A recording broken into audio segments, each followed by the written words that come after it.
warahmatullahi wabarakatuh dan selamat siang. Perkenalkan, saya Despa Yusmaliana MPD dan saya adalah salah satu dosen di Fakultas Keguruan dan Ilmu Pendidikan, khususnya pada program studi pendidikan guru sekolah dasar di Universitas Muhammadiyah Bangka Belitung. Nah, pada kesempatan kali ini saya akan menyajikan sebuah video pembelajaran di mana video ini merupakan pernyataan diri dosen pada unjuk kerja Tridharma Perguruan Tinggi atau disingkat PDD UKTPT pada bidang pengajaran. Video pengajaran ini merupakan salah satu syarat untuk mengikuti sertifikasi dosen. Nah, mata kuliah yang akan saya bawakan adalah terkait fikih Muhammadiyah. Mata kuliah ini merupakan mata kuliah kepakaran saya pada bidang pendidikan agama Islam dan merupakan dosen penanggung jawab pada mata kuliah ini. Mata kuliah ini merupakan mata kuliah yang sifatnya wajib dengan bobot SKS 2 dan mata kuliah ini berlangsung pada semester genap. Sama dengan mata kuliah yang lainnya, mata kuliah ini terdiri dari 16 kali pertemuan, di mana 2 pertemuan diantaranya merupakan UTS dan UAS. Sedangkan 14 kali pertemuan yang lain merupakan proses perkuliahan. Nah, pada saat proses perkuliahan berlangsung selama 1 semester ini, metode pengajaran perkuliahan yang saya terapkan adalah metode hybrid. Nah, metode hybrid ini berlangsung dapat secara offline maupun secara online melalui aplikasi Zoom atau Google Meet. Pada proses pengajaran mata kuliah fikih Muhammadiyah ini, saya menggunakan metode delivery, interaction, dan juga assessment sebagai pendekatan utamanya. Dalam proses delivery, saya berusaha untuk mentransfer ilmu dan materi yang ada kepada mahasiswa sesuai dengan capaian pembelajaran yang tercantum di dalam RPS. Selanjutnya, dalam proses interaksi, ini mencakup komunikasi antara saya selaku dosen pembimbing mereka juga dengan mahasiswa, serta interaksi antara mahasiswa itu sendiri dengan sesama mahasiswa lainnya selama proses pembelajaran. Terakhir, ada assessment, tentunya baik di sela-sela pertemuan ataupun pada pertemuan yang sudah dirancang secara khusus waktunya, itu ada penilaian untuk mengukur pencapaian kompetensi mahasiswa berdasarkan materi yang telah dipelajari. Nah, adapun komponen penilaian yang saya berikan kepada mahasiswa itu mencakup 5 hal penting ya. Yang pertama yaitu kehadiran dengan bobot 25%, kemudian kuis dan juga tugas 20%, selanjutnya UTS 25% dan UAS 30%, sehingga memperoleh total keseluruhan itu 100% gitu.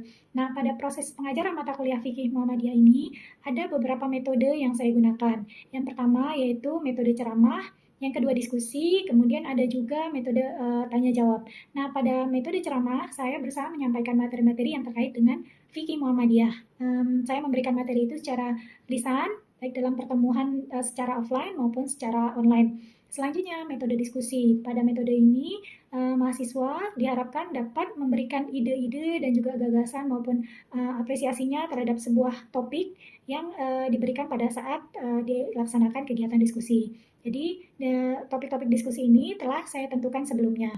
Berikutnya ada penugasan, di mana saya memberikan kepada mahasiswa dapat berupa tugas individu maupun tugas secara berkelompok. Jadi di sela-sela pengajaran saya dapat juga memberikan penugasan tersebut dalam bentuk misalnya kuis untuk dikerjakan masing-masing atau bersama oleh mahasiswa, ataupun tugas yang dikerjakan secara kelompok misalnya dalam mencari literatur-literatur yang sesuai dengan materi yang sedang diajarkan. Kemudian selanjutnya terkait mata kuliah ini, contohnya misalnya ada mata kuliah fikih kebencanaan yang nantinya akan kita lihat perjalanan perkuliahannya. Ini ada interaksi antara mahasiswa yang seringkali mengajukan pertanyaan dari apa yang sudah mereka hadapi gitu, mereka alami. Jadi untuk mengakomodasi ini di pertemuan biasanya di awal perkuliahan saya memantik dengan pertanyaan-pertanyaan terlebih dahulu kepada mahasiswa. Kemudian pada akhir perkuliahan ataupun di sela-sela perkuliahan biasanya saya juga akan memberikan kuis untuk dijawab pada saat mereka setelah menyampaikan materi. Nah, adapun deskripsi singkat mengenai mata kuliah ini adalah diberikannya informasi, pengetahuan, pemahaman mengenai apa itu fikih, mengapa Muhammadiyah merasa penting mengeluarkan fikih Muhammadiyah, kemudian bagaimana metode yang digunakan dalam menentukan fikih atau fikih Muhammadiyah, dan juga pembahasan satu persatu topik-topik yang ada dalam fikih Muhammadiyah itu sendiri, seperti misalnya fikih air, fikih anti korupsi, fikih keluarga sakinah, fikih kebencanaan, fikih haji dan umroh, kemudian fikih tata kelola, begitu pula tentang konsepsi sains dan teknologi, serta hisab dan ruqyat. Jadi itu adalah topik-topik dalam mata kuliah yang saya ajarkan dalam fikih Muhammadiyah. Jadi selama mata kuliah ini berlangsung, ada beberapa referensi juga yang saya gunakan untuk mendukung proses perkuliahan. Jadi yang pertama yaitu buku Himpunan Putusan Tarjih Muhammadiyah Jilid ketiga yang dikeluarkan oleh Majelis Tarjih dan Tajrid PP Muhammadiyah, ditambah dengan beberapa buku lainnya. Misalnya dari terutama buku berita resmi ya yang sudah dikeluarkan oleh Muhammadiyah berdasarkan hasil tanfis keputusan Musyawarah Nasional Tarjih yang dilaksanakan oleh pimpinan pusat Muhammadiyah pada tahun-tahun tertentu. Jadi selain itu terkadang saya juga mengaitkan dengan metode dengan mentautkan video-video yang ada di YouTube. Jadi terkait dengan perkuliahan ini, misalnya pada materi fikih kebencanaan sebagai pemantik di awal pembelajaran, saya menampilkan secara visual kepada mahasiswa video yang berkaitan dengan kebencanaan. Jadi agar mahasiswa mampu melihat apa yang sedang terjadi di sekitaran lingkungannya dan memberikan sedikit gambaran tentang konsep bencana secara singkat gitu.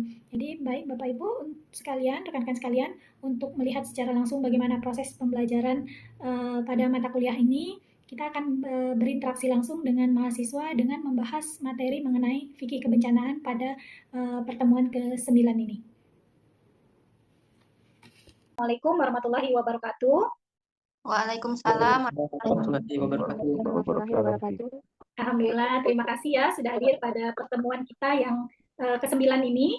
Semuanya kalau Ibu lihat di layar ini, alhamdulillah keadaannya dalam keadaan sehat semua ya. Baik, seperti biasa, sambil nanti Ibu presensi, Ibu mau lihat nih, kalau dalam tampilan wajahnya kan ini fresh-fresh semua kan, tapi nggak tahu dalamnya itu mentalnya seperti apa ya. Jadi sambil Ibu presensi, nanti Ibu mohon kalian menyebutkan nih, dari angka 1 sampai angka 10, ini kondisinya seperti apa.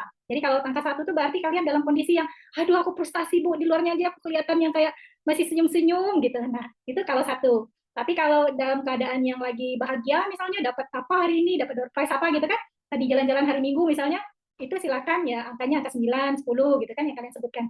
Jadi nggak perlu nyampaikan alasannya apa, yang jelas Ibu mau tanya nanti kalau Ibu panggil namanya, kalian tinggal sebut saja angkanya dari angka 1 sampai angka 10. Oke? Siap ya? Ibu mulai dari Haji Kurbianto. Hadir? Angkanya 1 sampai 10 ini berapa ya?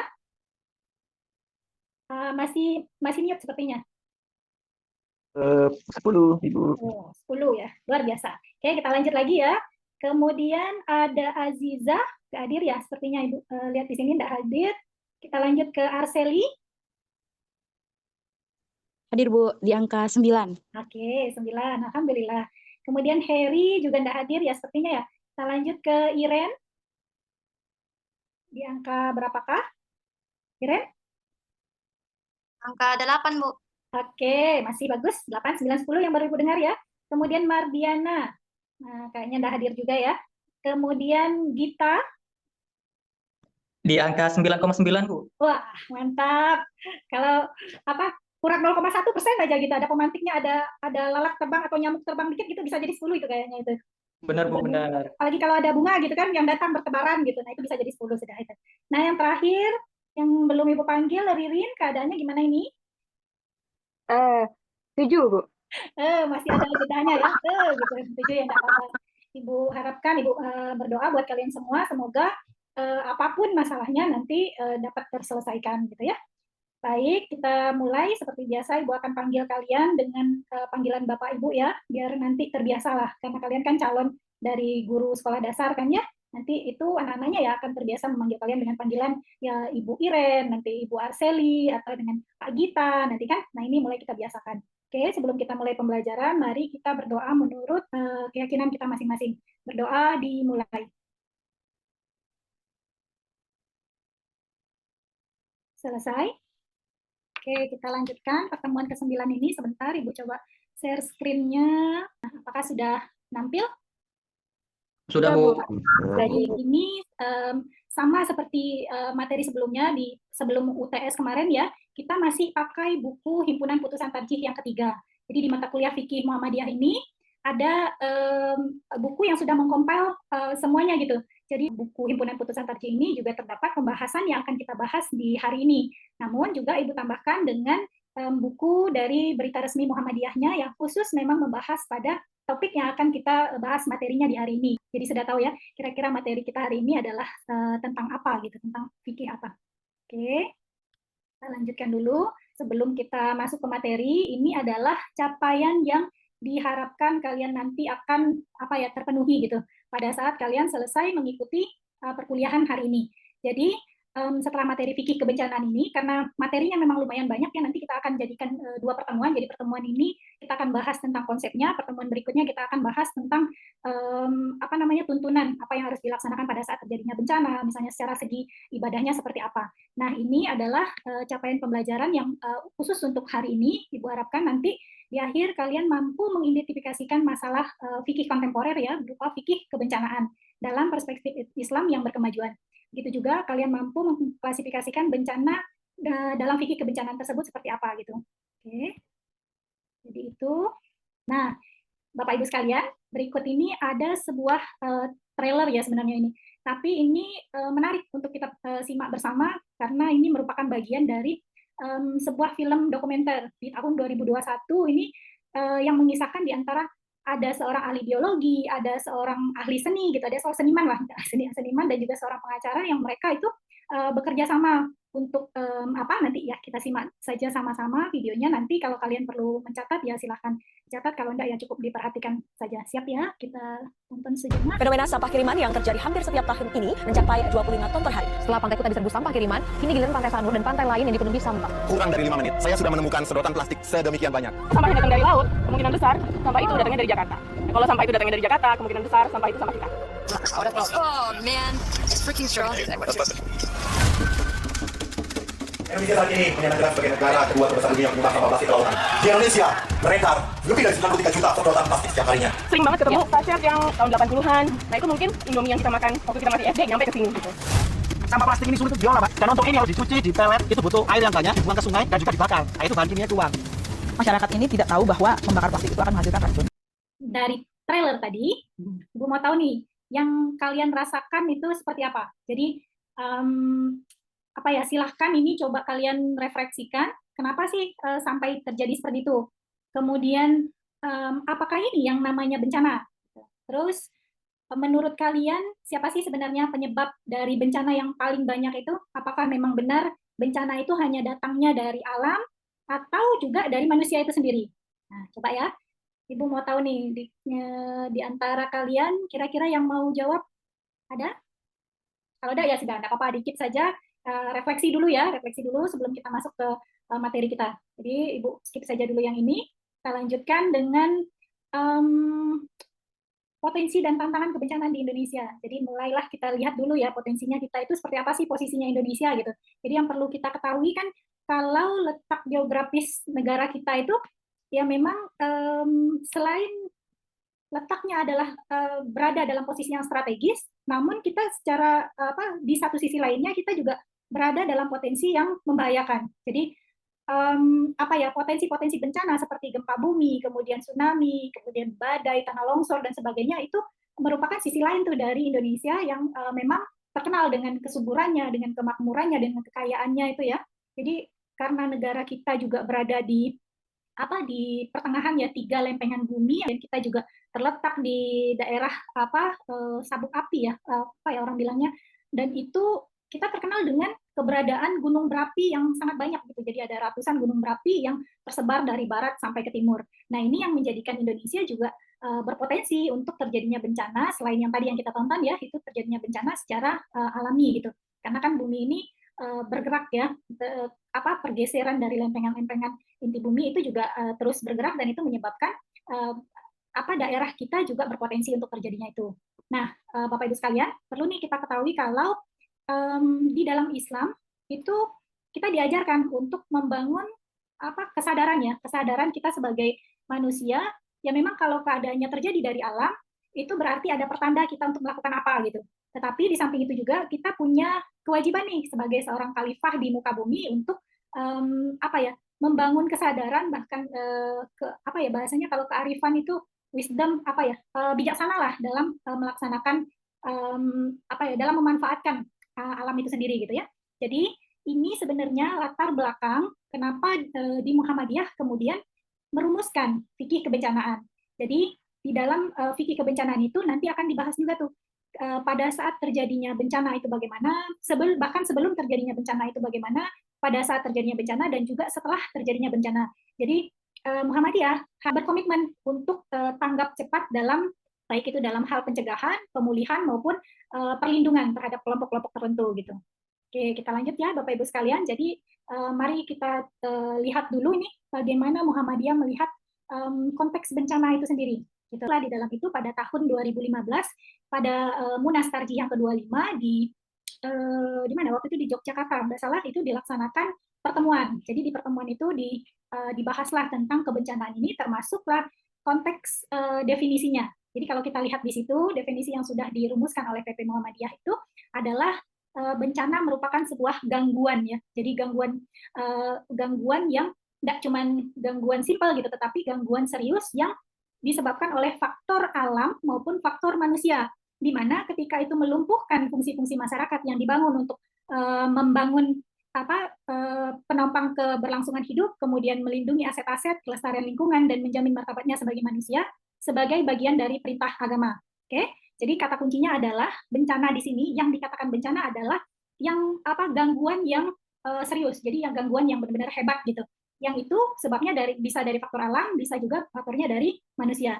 Jadi gimana nih kalau misalnya gangguan itu ya enggak kena ke manusia gitu. Misalnya ada di tsunami lah misalnya. Tsunami kan kalau kita lihat secara kasat mata dia kan menghabiskan gitu kan ya, habis dan itu mengganggu. Tetapi ketika tsunami itu terjadi misalnya di satu pulau kecil misalnya yang tidak ada penghuninya, tidak ada hewan segala macam yang serius gitu untuk ditangani di sana, itu belum dikategorikan sebagai bencana gitu. Ini yang posisi Muhammadiyah lebih mendefinisikan dari kebencanaan itu sendiri.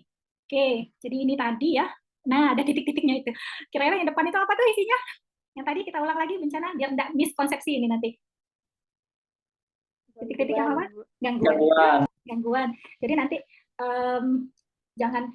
jangan sampai digigit nyamuk nanti dibilang aku kena bencana gitu kan. Jadi sama-sama dulu lah kita satu frame ya, bencana dalam konteksnya fikih Muhammadiyah ini adalah gangguan yang serius ya. Kemudian siapa tadi yang menyebabkannya? Ada itu titik-titik sama M. Alam sama manusia, Bu. Betul sekali. Jadi tidak cuma alam ya, juga termasuk yang disebabkan oleh manusia. Ini pola pikir Muhammadiyah dalam fikih kebencanaannya. Jadi sesuai dengan kaidah yang ada, Muhammadiyah ini sebenarnya menggunakan cara berpikirnya seperti ini. Jadi semua yang dirumuskan oleh Muhammadiyah itu bersumber dari Al-Quran dan Sunnah. Nah, nilai-nilai dasarnya itu disampaikan dari Al-Quran dan Sunnah itu diturunkan jadi nilai-nilai dasar. Itu yang disebut dengan Al-Qiyam Al-Asasiyah, yaitu norma-norma kehidupan yang menjadi pesan penting tentang kebencanaan. Nah, dari nilai-nilai dasar Quran dan Sunnah ini, Muhammadiyah merumuskan prinsip-prinsip umum. Jadi ada Al-Usul Al-Kulliyah namanya.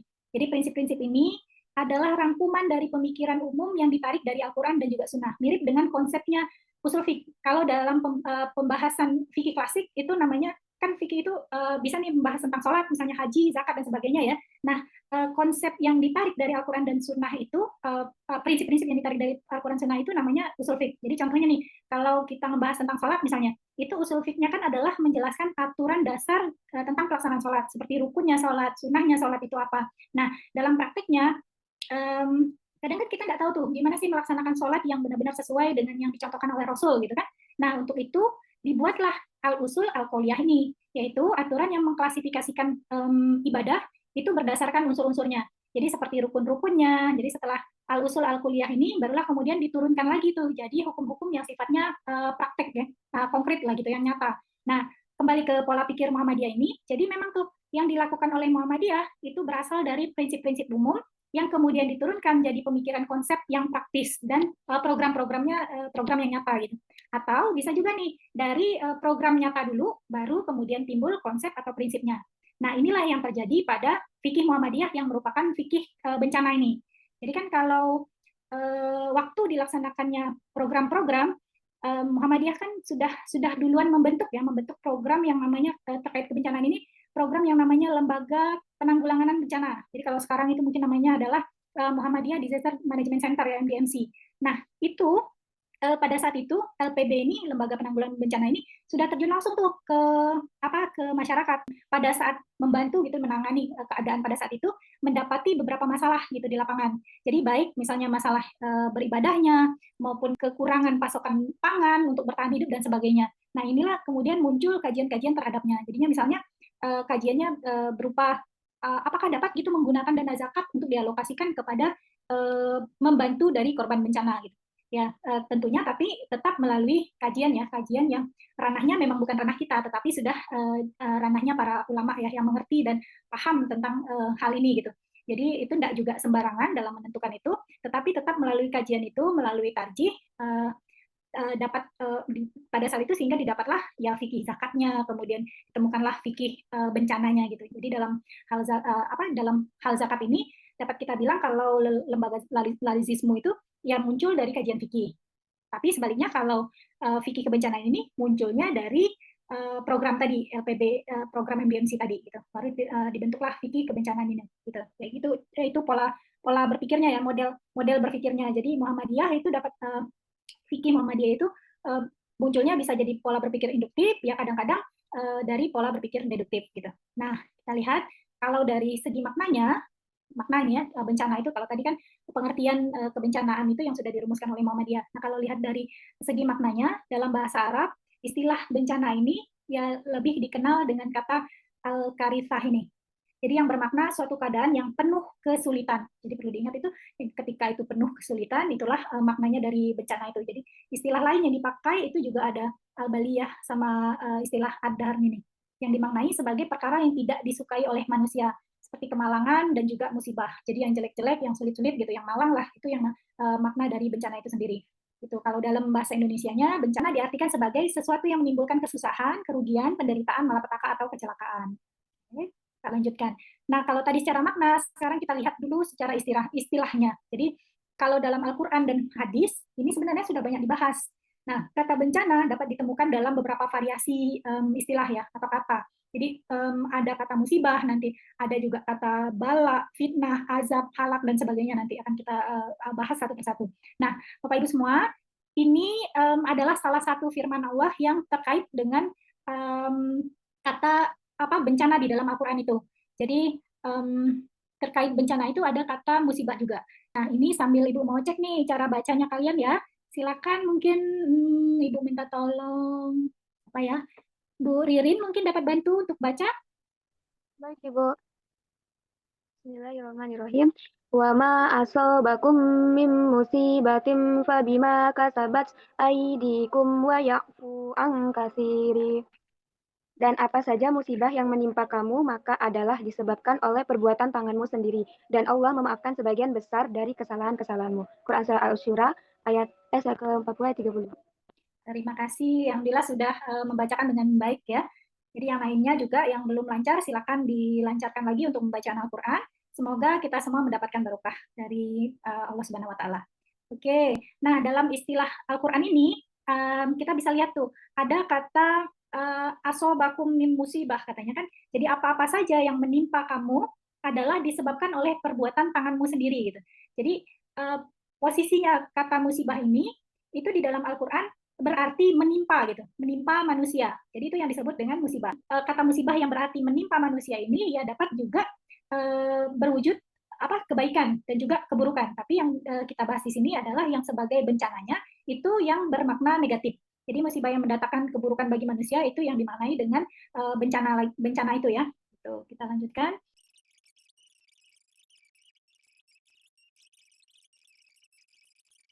Sebelumnya kan kita sudah lihat video tadi ya, itu merupakan bagian penyebabnya adalah manusia itu sendiri.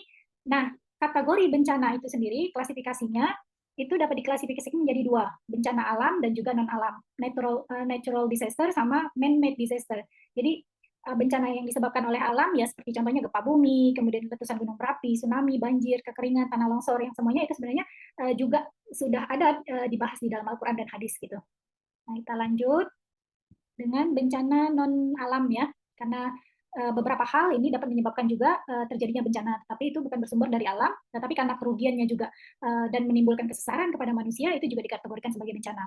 Ini kita lihat itu beberapa, yaitu seperti kegagalan teknologi misalnya, ya karena disebabkan oleh misalnya apa ya, kesalahan desain misalnya kan, pengoperasian yang lalai gitu dalam perusahaan nuklir misalnya kan, satu atom saja yang terlepas itu akan jadi bencana kan itu. Nah, itu bagian dari kegagalan teknologi. Kemudian ada, nah ini kita masih ada sedikit ya waktu, Bapak Ibu, mari coba nih kita flashback lagi dari materi yang sudah ada tadi. Silahkan Bapak Ibu sekalian untuk coba di scan atau diklik di link, bukan diklik ya, kalau kalian di layar nggak bisa diklik, diketik gitu di HP masing-masing.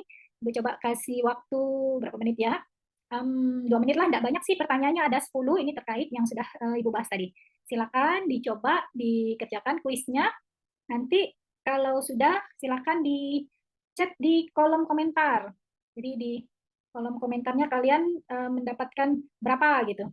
Untuk ininya apa namanya? Skornya berapa. Oke, terima kasih ya. Mungkin sudah ada nih yang sudah selesai, sangat cepat sekali. Berarti menyimak ya dari tadi yang sudah disampaikan. Terima kasih. Jadi mungkin yang masih sambil mengerjakan ya, Ibu akan sampaikan.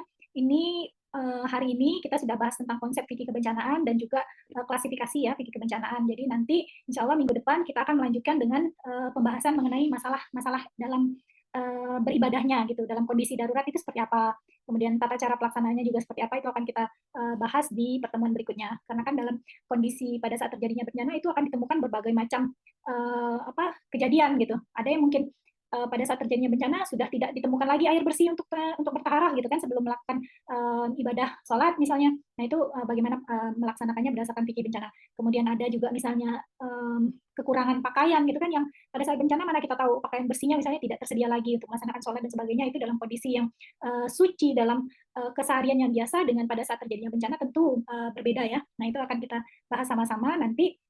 Akan coba Ibu buat juga bagi per kelompok, nanti minggu depan akan Ibu share di grup WhatsApp ya kelompoknya, yang akan membahas kondisi-kondisi tertentu dan juga bagaimana pelaksanaan ibadahnya gitu ya. Nanti akan Ibu bagi kelompoknya dan juga topik yang akan kalian bahas. Jadi siap-siap ya. Oke, kita sudah di penghujung. Demikian materi untuk konsep fikih kebencanaan ini sendiri. Terima kasih banyak atas partisipasi kalian.